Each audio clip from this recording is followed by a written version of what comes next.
அதற்கு பிறகு அந்த நாள் வருகிறது, அந்த புனித மாதம் முடிவடைகிறது. என்ன செய்யப்படுகிறார்? இந்த ஹுபைப் ரலியல்லாஹு அன்ஹு அவர்கள் கொண்டு வரப்படுகிறார்கள். கொலை செய்வதற்காக கொண்டு வரப்பட்டு ஆடைகள் எல்லாம் கலற்றப்பட்டு அந்த பாலைவன மணலிலே, சூடு மணலிலே படுக்க வைக்கப்பட்டு கொஞ்சம் கொஞ்சமாக சித்திரவதை செய்யப்பட்டு அவர் கொஞ்சம் கொஞ்சமாக அறுக்கப்படுகிறார் ஹுபைப் ரலியல்லாஹு அன்ஹு. அப்போ கடைசியான அந்த மரணிக்கக்கூடிய நேரத்தில் எதிரிகள் கேட்டார்கள் ஹுபைப் இடத்திலே, ஹுபைபே, நான் ஒன்று சொல்கிறேன், அதை செய்வாயா? உனக்கு என்ன வேண்டும் என்று கேள் என்பதாக ஹுபைப் இடத்திலே சொல்லப்படுகிறது. ஹுபைப் ரலியல்லாஹு அன்ஹு சொன்னார்கள், எனக்கு 2 ரக்காத் தொழ வேண்டும் என்பதாக. மரணத்திற்கு முன்பாக கேட்கிறார்கள், எனக்கு 2 ரக்காத் தொழ வேண்டும், அதற்கு மட்டும் எனக்கு நேரம் கொடுங்கள் என்று சொல்லப்பட்ட போது அவர் சொன்னார்கள், தொழுது கொள்ளுங்கள் என்று. ஹுபைப் சொல்கிறார், நான் 2 ரக்காத் தொழுதேன், வேகமாக தொழுதேன். ஏன் தெரியுமா? நான் ஒருவேளை மெதுவாக தொழுதேன் என்று சொன்னால் அவர்கள் நினைத்து விடுவார்கள் நான் மரணத்திற்கு பயந்து இந்த தொழுகையை காரணம் காட்டி லேட்டாக்கி கொண்டிருக்கிறேன் என்பதாக அவர்கள் நினைத்துக் கொள்வார்கள். அதனால் என்னுடைய தொழுகையை நான் சுருக்கி கொண்டேன். 2 ரக்காத் ஸ்பீடா தொழுதுகிட்டு இவர் மரணத்திற்கு தயாராகிறார் ஹுபைப் ரலியல்லாஹு அன்ஹு. அப்ப அவர்கள் கொடுமைப்படுத்திக் கொண்டே இருக்கிறார்கள், ரத்தம் வழிந்து ஓடிக்கொண்டிருக்கிறது, குற்றுயிரும் கொலையுருமாக அவர்கள் இருக்கிறார்கள். அப்ப இந்த ஹுபைப் இடத்திலே கேட்கப்படுகிறது, எல்லா சஹாபாக்கள் இடத்திலும் கேட்பார்கள். கொலை செய்யப்படுவதற்கு முன்னால் பிலால் இடத்திலே, அதே போன்று சுமையா ரலியல்லாஹு அன்ஹு அவர்கள், அதே போன்று யாசிர் ரலியல்லாஹு அன்ஹு அவர்கள், இவர்கள் எல்லோரிடத்திலும் கேட்பார்கள், நீங்கள் மரணிப்பதற்கு முன்னால் என்ன ஆசை என்பதாக கேட்பார்கள். அடிமைகள் இடத்திலே, பிலால் கொல்லப்படவில்லை அந்த மாதிரி, ஆனால் இவரிடத்திலே கேட்கப்பட்டது. அதே போன்று இந்த ஹுபைப் இடத்திலே கேட்டார்கள், என்ன சொல்ல ஆசைப்படுகிறாய்? முஹம்மத் இந்த இடத்தில் இருக்க ஆசைப்படுகிறாயா? அதாவது நீ இந்த இடத்திலே கொல்லப்பட போகிறாய், இந்த இடத்திலே உனக்கு பதிலாக முஹம்மத் ஸல்லல்லாஹு அலைஹி வஸல்லம் அவர்கள் இருக்க வேண்டும் என்று விரும்புகிறாய் தானே என்று கேட்கிறார்கள் எதிரிகள். அப்ப ஹுபைப் ரலியல்லாஹு அன்ஹு சொன்னார்கள், முஹம்மத் ஸல்லல்லாஹு அலைஹி வஸல்லம் அவர்கள் இந்த இடத்திலா? இதுதான் அவர்கள் சொன்ன வார்த்தை. முஹம்மது இந்த இடத்தில் இருக்க வேண்டும் என்று நான் விரும்புகிறேனா? முஹம்மது ஸல்லல்லாஹு அலைஹி வஸல்லம் அவர்களுடைய காலில் ஒரு முள் தைப்பதை கூட நான் விரும்ப மாட்டேன்.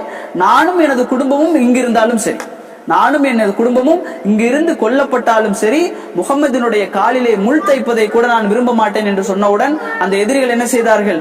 ஆவேசம் அடைந்து கண்ட துண்டமாக வெட்டி அவரை கழுமரத்தில் ஏற்றி அவரை என்ன செய்கிறார்கள்? கொலை செய்கிறார்கள். மரணம் அவரை அடைவதற்கு முன்னால் ஹுபைப் ரலியல்லாஹு அன்ஹு அவர்கள் 3 விஷயங்களை சொன்னார்கள். 3 விஷயங்களை சொன்னார்கள்.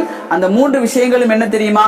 முதலாவதாக அவர்கள் அல்லாஹ்விடத்திலே கையேந்தி துஆ செய்தார்கள், அல்லாஹுவே அல்லாஹுவே, யா அல்லாஹ், இவர்கள் ஒவ்வொருவரையும் நீ கணக்கெடுத்துக்கொள், இந்த ஒவ்வொரு மனிதரையும் நீ கணக்கெடுத்துக்கொள் என்பதாக முதலாவதாக துஆ செய்கிறார். இரண்டாவது துஆ செய்கிறார், யா அல்லாஹ், இந்த மனிதர்கள் ஒவ்வொருவரையும் நீ பழி தீர்த்துக்கொள் என்பதாக சொல்கிறார். மூன்றாவதாக அவர் சொல்கிறார், யா அல்லாஹ், இந்த ஒவ்வொரு மக்களையும் நீ என்ன செய்து கொள், நீ விட்டு விடாதே என்பதாக 3 கோரிக்கைகளை அல்லாஹ்விடத்திலே வைக்கிறார்கள். இந்த 3 கோரிக்கைகளை வானை உயர்த்தி, தன்னுடைய முகத்தை வானை உயர்த்தி அவர்கள் கேட்டவுடன் அந்த எதிரிகள் அனைவரும் அரண்டு போய்விட்டார்கள் என்று நாம் வரலாறுகளில் பார்க்கிறோம். அந்த கூட்டத்தில் ஒரு மனிதர் தான் நாம் முன்னால் பார்த்த சயீத் இப்னு ஆமிர் ரலியல்லாஹு அன்ஹு அவர்கள். இந்த செய்தியை அவர்கள் பார்த்து கொண்டிருக்கும் பொழுது அவர்கள் நினைக்கிறார்கள், இந்த மரண நேரத்தில் இப்படி ஒரு துஆவா?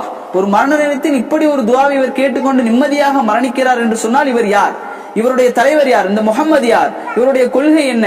ஏன் இப்படி இருக்கிறார்கள் என்பதாக அவர்கள் நினைத்துக் கொண்டு இந்த சயீத் இப்னு ஆமிர் ரலியல்லாஹு அன்ஹு அவர்கள் அந்த இடத்தை விட்டு ஓடி செல்கிறார்கள் என்பதை நாம் பார்க்கிறோம்.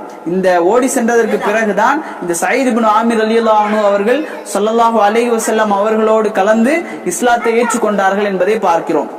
அப்ப இந்த ஹுபைப் ரலியல்லாஹு அன்ஹு அவர்கள் மூலமாகத்தான் சயீத் இப்னு ஆமிர் ரலியல்லாஹு அன்ஹு அவர்கள் இஸ்லாத்திற்கு வருகிறார்கள். அதனால்தான் ஹுபைபை பற்றி சொல்வார்கள், இவர் ஒரு மெழுகுவர்த்தியை போன்று, இவர் எரிந்தும் ஒருவருக்கு ஹிதாயத்தை கொடுத்திருக்கிறார் என்பதாக ஹுபைப் ரலியல்லாஹு அன்ஹு அவர்களை பற்றி சொல்வார்கள். இந்த ஹுபைப் ரலியல்லாஹு அன்ஹு அவர்கள் ஹிஜ்ரி 4 மரணிக்கிறார்கள்.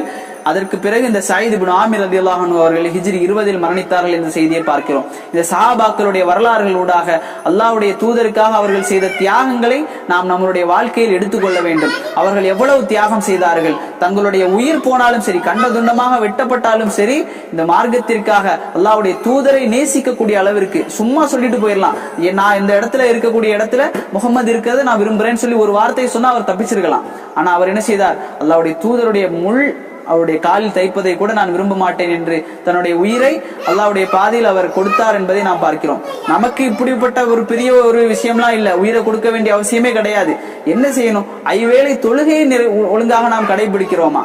நோன்பை அழகான முறையில் நாம் நோக்கிறோமா? நோன்பு பிடித்துக்கொண்டு என்னெல்லாம் அநியாயம் செய்து கொண்டிருக்கிறோம், புறம் பேசிக்கொண்டு எல்லா அநியாயங்களையும் செய்து கொண்டிருக்கிறோம். அப்ப நம்ம அல்லாஹ்வுடைய தூதருக்காக என்ன ஒரு சின்ன ஒரு தியாகமாக செய்தோமா என்பதை இந்த சஹாபாக்களுடைய வாழ்க்கை வரலாறுகள் நமக்கு படிப்பினையாக எடுத்து நடக்கக்கூடிய அளவிற்கு இருக்கிறது. அப்படி அந்த சஹாபாக்களை முழுமையாக பின்பற்ற முடியாவிட்டாலும் நம்மளால் முடிந்த அளவு பின்பற்றக்கூடிய மக்களாக அல்லாஹு ரப்பல் ஆலமீன் பேசக்கூடிய என்னையும் கேட்கக்கூடிய உங்களையும் ஆக்கியருள்வானாக. ஹாதா மா இந்தி வல் இல்மு இந்தல்லாஹ் வகூலு கௌலி ஹாதா அஸ்தக்ஃபிருல்லாஹ் லி வலக்கும். அஸ்ஸலாமு அலைக்கும் வரஹ்மத்துல்லாஹி வபரகாத்துஹு.